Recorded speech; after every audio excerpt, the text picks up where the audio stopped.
This report includes graphic content. Viewer discretion is advised. Nope, no weapons over there. Apparently, the very word secrecy is repugnant in a free and open society. And we are, as a people, inherently and historically opposed to secret society. It's like Bohemian Grove, the Trilateral Commission, The secret oath, Bilderberg, and the secret proceeding. the Club of Rome, The secret oath, and here, and the secret proceeding. motherfuckers. What, right now? Okay, hit this, little homie, let me get this. Word out to the mentally gifted. The truth hurts, but I can't keep a secret. Peep this shit, cause the government leaked it. I know we're not alone in the universe. I know that the absence of evidence is not evidence of absence. It's evidence that has been denied to the American people.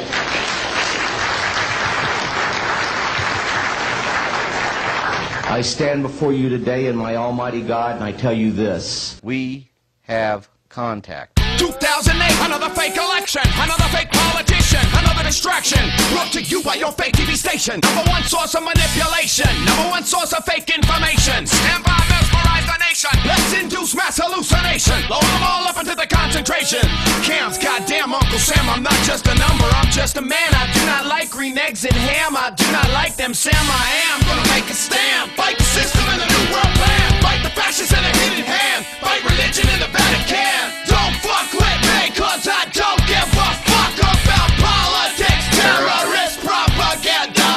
Bitch, don't you know we much smarter than that? And we come much farther than that. We work harder than that. My people ain't retarded, in fact, we cybernetic with 22 genetic strains intact. Don't fuck with us, cause we're sick of your shit. And we're ready to fight for truth and justice. Are you ready to die for this? Let's get it on! Now is the time to rise from the dark and desolate valley of segregation to the sunlit path of racial justice. Now is the time to lift our nation from the quicksands of racial injustice to the solid rock of brotherhood. Now is the time to make justice a reality for all of God's children. It would be fatal for the nation to overlook the urgency of the moment. Let us not seek to satisfy our thirst for freedom by drinking from the cup of bitterness and hatred.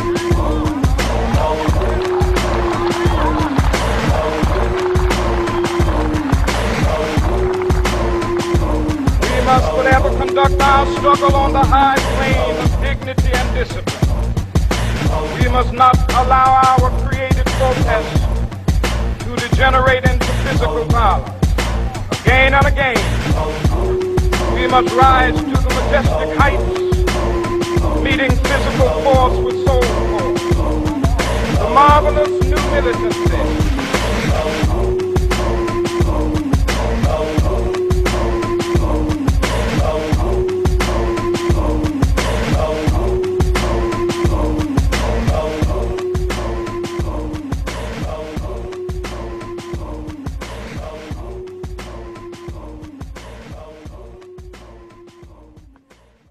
One day, our grandchildren will look back on this time and ask, how was the war on terror won?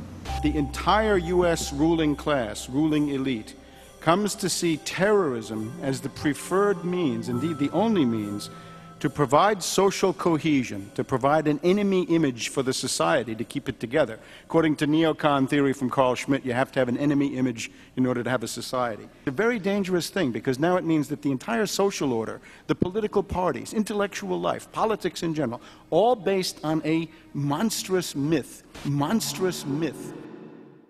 You're free, and freedom is beautiful.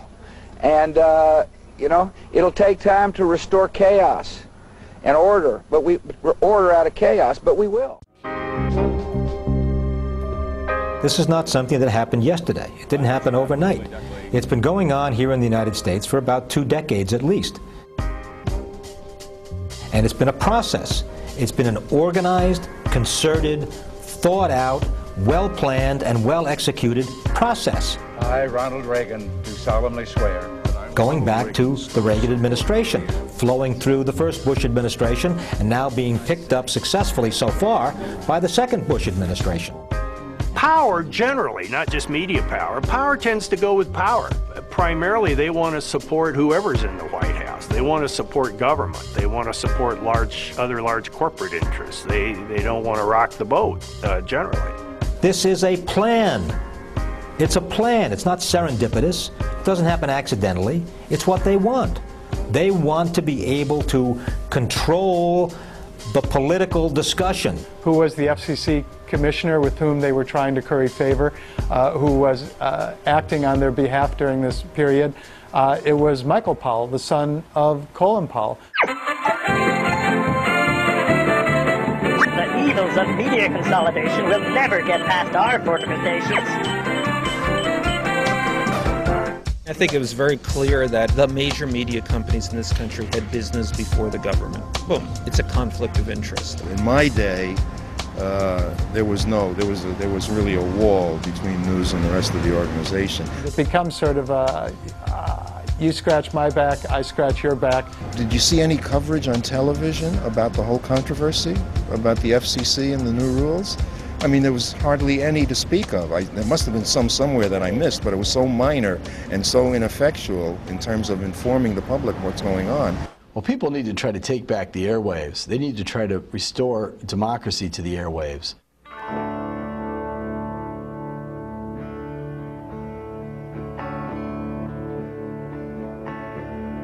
Iraq quickly became the apocalypse I feared, as ghosts of the crimes of Vietnam seemed to be coming back to haunt us. All over the world, people came to see the United States not as heroic liberators, but brutal occupiers. I found these graphics stenciled on the walls of Barcelona. I saw how media outlets suppress scrutiny of policies, preferring to show images rather than expose interests. Major media covers the world through the eyes of those in power, downplaying the brutal impact of war and its own role in promoting it.